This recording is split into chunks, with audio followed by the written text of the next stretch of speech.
Hello friends, कैसे हैं आप सब। ब्यूटीफुल लाइफ चैनल में आपका स्वागत है। और आज हम आपको एक नई कहानी लेकर आए हैं। कहानी का शीर्षक है क्रोध में विवेक न खोएं। दोस्तों, कभी कभी ऐसा होता है कि हम अपने गुस्से में आकर कोई ऐसे गलत डिसीजन ले लेते हैं जिसकी वजह से कभी कभी हमें पछताना पड़ता है। तो ऐसा अपनी लाइफ में कभी नहीं होना चाहिए। अगर कोई मिसहैपनिंग, कोई मिसअंडरस्टैंडिंग हमारी लाइफ में होती है तो उसे हमें ठंडे दिमाग से सबसे पहले सुलझाना चाहिए, सुनना चाहिए, सोचना चाहिए। इसके बाद हमें किसी निष्कर्ष पर पहुंचना चाहिए। ऐसा ना हो कि हम कभी कोई गलत डिसीजन लें और उसके लिए हमें पछताना पड़े। तो इसी पर आधारित है हमारी एक कहानी। तो जल्दी से हम शुरू करते हैं। Welcome back to my new channel. तो एक राजा था जो बहुत किसी तरीके से कहीं जाना था उसको, और वो जंगल में रास्ता भटक गया था।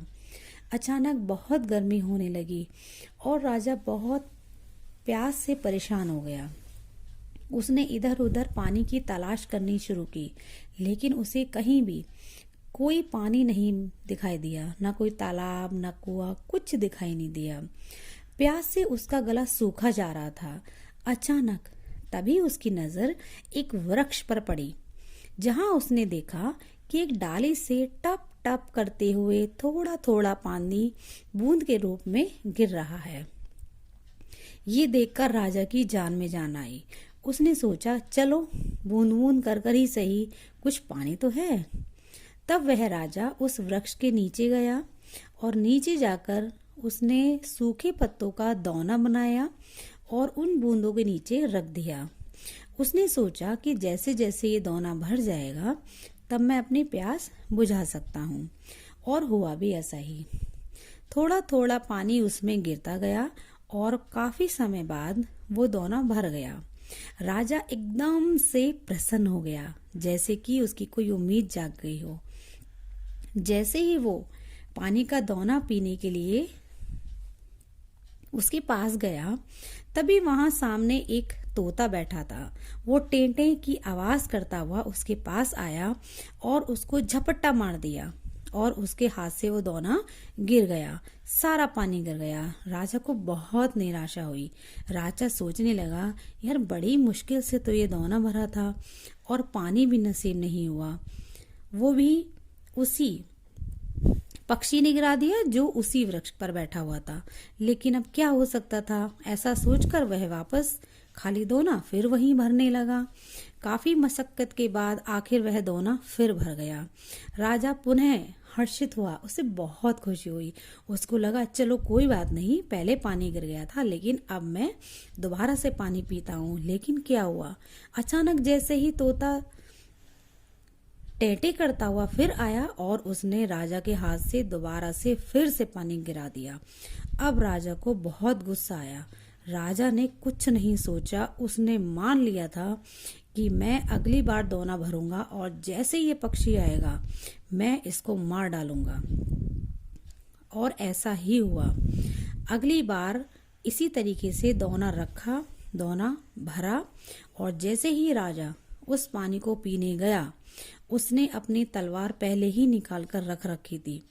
जैसे ही वह पक्षी आया और उसने दौना गिराने की कोशिश की, उसने पक्षी को मार दिया। लेकिन ये सारे छीने झपटे में वो दौना फिर से गिर गया। पक्षी तो मर गया लेकिन पानी नहीं बचा, वह पानी गिर गया। राजा को फिर बहुत निराशा हुई।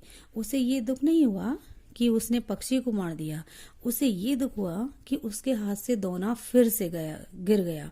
अब राजा ने सोचा कि 3 बार हो चुका है, अब इससे ज्यादा मैं सहन नहीं कर सकता।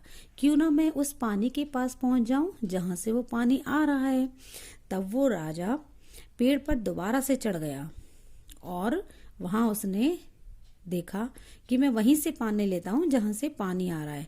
फिर क्या था, अचानक वो राजा पेड़ पर चढ़ा और उसको देखते ही उसने जो देखा, उसके पैरों तले जमीन खिसक गई। उसने देखा कि उस पेड़ के ऊपर एक अजगर सो रहा है और उसके मुंह से लार टपक रही है।